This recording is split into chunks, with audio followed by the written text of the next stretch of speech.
Hello everyone, Colonel here, and welcome back to another episode from Fiore Labs.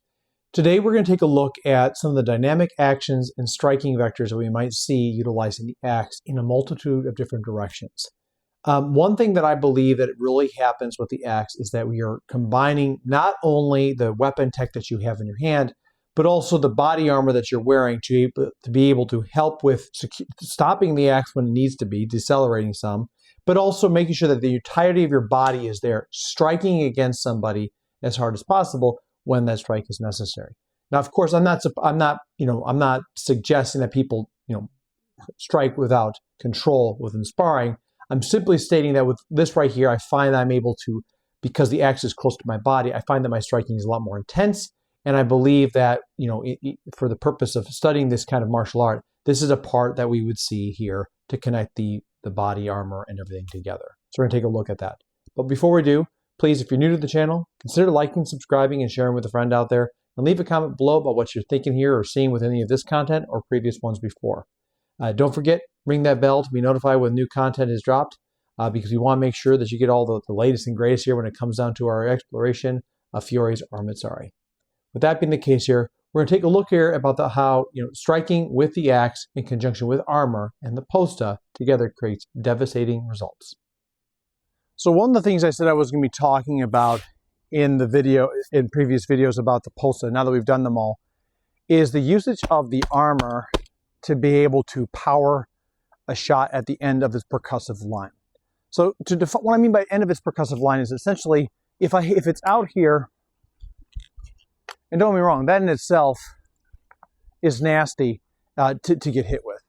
The thing is, at the end of it all, it's like when we punch. If we punch and then tense and then we release back, right? So at the end of the extension of a punch, we tense up to make impact through a target. Well, with the axe, I actually feel like there's a way to do this with an armor. And based on the movements that I've seen so far, especially when it comes down to Mezzaport di Ferro, at this position, I feel like this right here and this right here out of breve are lessons that we may or may not be considering that are happening there. So to show how we can do this right here, I just wanted to show specifically how, effectively by allowing, when I come through and through in this, I can use my armor as a stop, but also something that allows me to have a little bit more tension at the end of the strike right here, which I believe is necessary to look at when you talk about all the blows of this.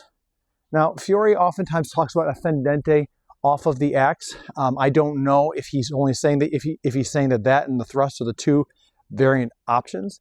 I don't tend to believe that. I think that the 7 blows go for everybody, meaning that anything can come out of different directions, and that allows us to play into different forms and factions.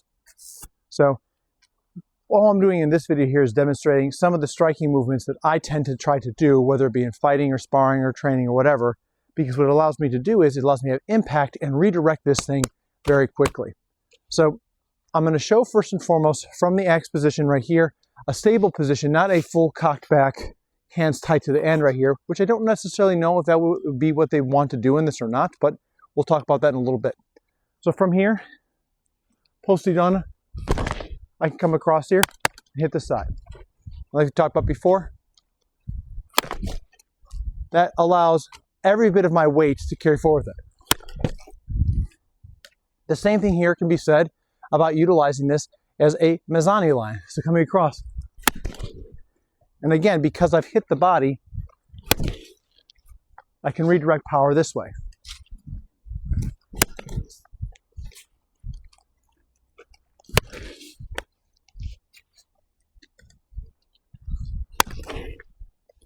And it really propels me around by utilizing this against my body armor.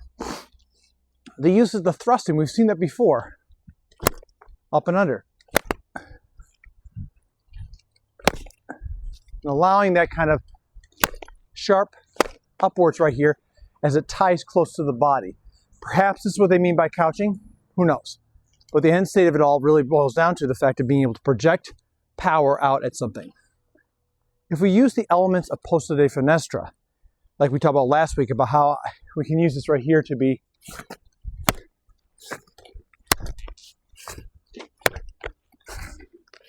we can shift back and forth with relative ease and use any of the 7 blows to our advantage. Here's your Sultani line.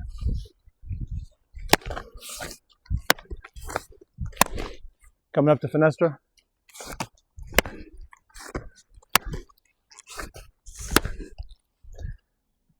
And from those positions, as I shift up,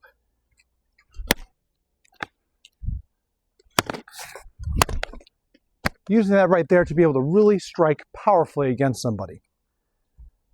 And right now, even though I'm using Sultani and Fendente, this goes to any of the blows.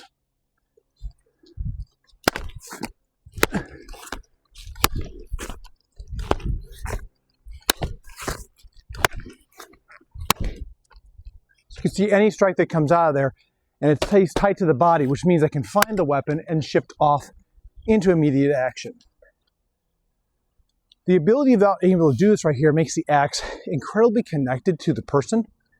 And that means that the end user of it is really important for us to be able to understand that this type of connection with it makes him a little bit more pugilistic and dynamic when it comes to things we may be trying to face off against another opponent.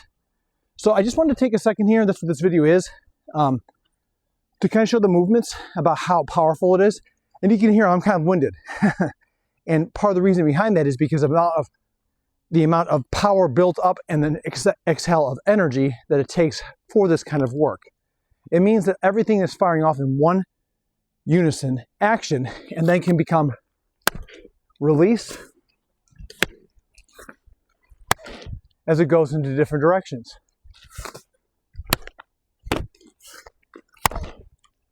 So that kind of mechanism of allowing the axe to work for you and with you are key components that I believe are not necessarily said within the manuscript, but as a concept about how dangerous this axe actually is in the usage of its art. As you can see with the video, again, this right here is a way to connect your body and the axe together within your strike. It is something that I find adds a lot more power, but also control to the shot, because what ends up happening is the axe, as it hits the side here, it comes to a connection point that comes outward, and the rest of my body then follows with that axe into the strike. The reason why I think this is such an important piece here is because some axes that I've handled out there, and I haven't handled everything, but the axes I've handled out there, as well as the two that I have that are one from Arms and Armor and the other was from Armor Bohemia. The Arms and Armor one is incredibly light and it's short. The one that I have from Armor Bohemia is very heavy in the axe head. It's not super heavy like you're walking around with a sledgehammer, but it's heavy enough that trying to control that with a gigantic spike sticking off the back end is kind of a big deal to make sure that you get it right so that you don't end up killing yourself or losing the weapon in your hand here that you're trying to fight against somebody in the process. So again, those are parts right there that I consider off this, is that basically in connecting yourself to the weapon, you are allowing yourself to strike outward towards an opponent, and it allows for you to be able to create different types of actions. Something that's interesting about the Getty is that essentially in all the plays, there's only 2 sections within there that you see where Fiore depicts sword and dagger being worn with the axe, but it's not the axe that we see in the very beginning. It's the specialty weapons towards the end, and we'll talk about that as we get towards it, which ultimately right here, the way that they're using it makes me wonder if there's a difference as far as why he shows it there, and with the rest of his axe section, he doesn't show, swords or daggers being worn at all. This does not mean that I think that you never wore a dagger or a sword when it came down to the axe. It just means right here that perhaps in the workspace of the axe, in the proper usage of it, the way that allows it to capture as much power and control at the same time, it may not have been something that was worn regularly with the axe, or maybe Fiore is just showing the mechanics of the axe outside of this right here, and how essentially after you lose it, you basically go to grappling anyway, or you go to your other concepts. So a part that makes me think about this is the workspace that we have with the sword and dagger, and how the strikes itself, how that might actually get in the way of what we're trying to do to an opponent, because those weapons are right there, and I may not be able to couch or put into different directions because I have belted equipment. So just thoughts on that right there. And again, it's just how I see and think on this right here when it comes down to what the practitioner arm, the knight, etc., may have had to face when it came down to this kind of work in practice. So that's going to do it for the video right here. Again, please leave a comment below. Let me know what you think about this process right here. Again, I'm not saying this is the only way to use a pull axe. I just find it to be the best way to keep control of one. As I work with some of the live ones that I have here, some of them are heavier in the head, and some are lighter in the head, but they require a lot of control because you have this very dangerous thing at the very end that you don't necessarily want to go all over the place. That's not as finesse-like as a sword is. And being able to control that within the strike is a big part. So let me know what you think about that right there. And tell me, let me know if you tried, and tell me what your experiences are with it as well. And as always, everybody, until I see you, please stay safe out there, train well, and fight on. I'll see you all soon.